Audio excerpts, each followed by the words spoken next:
เอาสบายดีเมื่อสุขคนเด้อใช่เอาสำหรับวันนี้เราก็จะเอาคลิปเก่าที่เราไปของกระป๋อมมาฝากพี่ฝากน้องเนาะให้เบิ่งก็แมนนะพี่น้องเอาคลิปเก่าและเราไปของกระป๋อมตั้งแต่เดือน4เดือน5พวกแหละกำลังจะมันตัดลงเนาะซะได้มาฝากเอาเสียงไม้เอาซะลืมเอาลงก็ว่าแมนพี่น้องสมมตินี้เราก็สิไปลนไผ่หรือมาเสียคีย์เนาะนี่เราลนไผ่แล้วเรามาเสียคีย์เนาะจังว่าเราก็มาหลังเอาเก็ดออกกับว่าแมนพี่น้องเอาสิเอาขึ้นมาแล้วก็ใส่เกลือเนี่ยจังน้อยแล้วก็ไปย่างเนาะพี่น้องไปย่างกาว่าสุกสำราญแล้วเราก็สิมาผักนะเนาะเขาก็สลาวเกลือแล้วเขาก็สิไปย่างใส่เตาถ่านเขานี่แหละเนาะนี่อันนี้ก็คือประมาณอยู่20 กว่าโต๊ะนี่แหละกระป๋อนี่ก็ได้ตอนนี้เขาก็ย่างสุกมาแล้วเนาะพี่น้องเขาก็สิได้มาผักนะบ้านนี้ผักก้อยกระป๋อมก็แมนเนาะอาหารบ้านเฮากระซำบ้านเฮาแลกกันออกไปอีกนิดนึงก็คือบ้านอื่นนะ เอาตัวนี้เขาก็ชิมาผักเนาะพี่น้องผักมันมุนให้มันแหลกของแสบก็ขึ้นกับผู้หมักเด้อพี่น้องเด้อจะให้ทุกคนให้เบิ่งสีมือกันก่อยกระป๋อมกันเนาะตอนนี้เขากำลังผักเนาะพูดเลยเนาะเขาผักก็จะเขาจะผักจนกว่าสิเหลวพูดเลยเนาะเดี๋ยวเขาสิไปให้เบิ่งขั้นตอนการก่อยก็แมนเนาะพี่น้อง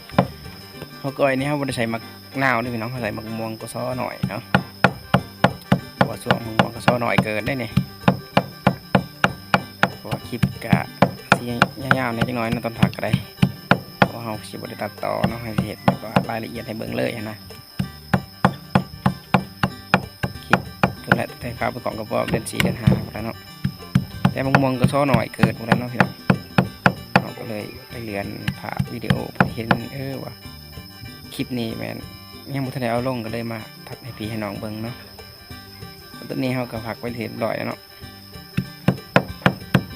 ก็ยังหมดแล้วก็ได้พี่น้องผักไปต่อไปยังอีก5-6 โต๊ะคือสีแหลมนั่นนะครับเบิ่งกันกันได้พี่น้องเด้อฝากกดไลค์กดแชร์นี่ได้พี่น้องเป็นกำลังใจให้ข้าพเจ้าเฮ็ดคลิปต่อไปเนาะซึ่งว่าตอนนี้ผู้ติดตามกับ 2,000 กว่าเนาะกับเดินเรื่อยๆนะพี่น้อง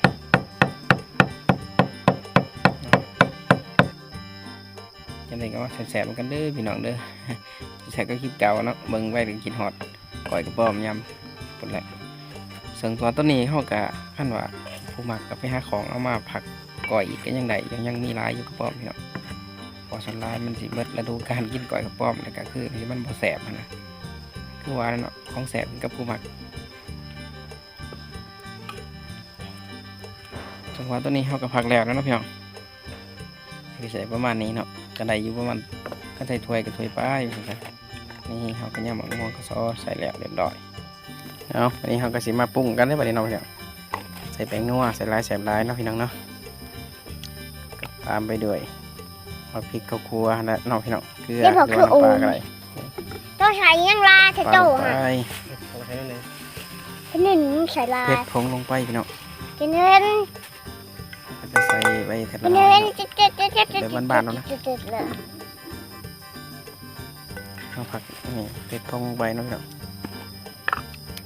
บอกเลยว่าสุดยอดพี่น้องเด้ยก่อยกระป๋อมใส่มังมองกระซอหน่อย สวัสดีครับสวัสดีครับ โคลงไป สวัสดีครับ อย่าบ้างลุก ไอ้สีเหลืองเราได้พี่น้อง ยักเบิ้ง จะได้เบิ่งอย่าบ้าง ใส่หอมใส่อะไรกันแล้ว อย่าบ้างยุบกัน นี่เนาะเขาก็ลดแล้วเลยก็สีซอย อย่าบัง หอมใส่ได้ไหม จำพูดละร้อยเมตร คนแล้วมันจะก่อยพงเนาะเขา เจียดงดก ใส่น้ำใบแดงอยู่นิดนึงเนาะ พาเฮ็ดพาเฮ็ด ส่วนแรกเขาใส่น้ำปลาอะไรกันแล้วปลาแดกนะ เพราะว่าบ่ค่อยมักปลาแดกปลาใด วันนี้เขาหัวเขาก็จะใส่ลายน้ำมันชีสมเนาะซอยหอมลงไปเนาะพี่น้องแล้วก็ให้ไปเบิ่งกันเนาะเป็นตะกินหรือบ่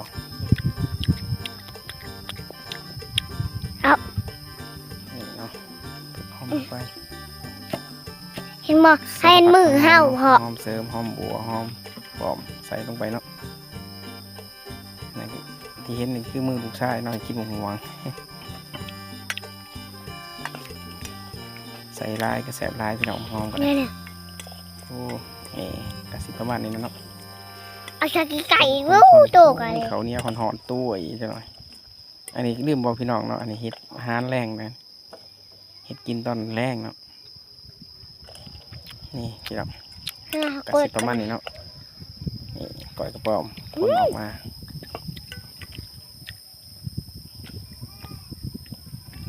แซ่บๆเหมือนกันเนาะพี่น้องบัดนี้อันนี้บ่ทันได้กินดอกเห็ดไฟ สีจางๆแล้วหนึ่งสีมแล้วก็ได้สีน้ำปลาสีอีกครับส่วนนั้นก็ยันเกลือเปื่อยในตอนเราปีกเขาใส่เกลือแล้วก็เลยบดใส่ลายดอกใส่จังน้อยสั่นซะสำหรับคลิปนี้ก็สิจบเพียงเท่านี้เนาะพี่น้องเนาะแล้วเรียบร้อยเป็นที่เรียบร้อยเนาะก้อยกระป๋อมเฮาแซ่บๆ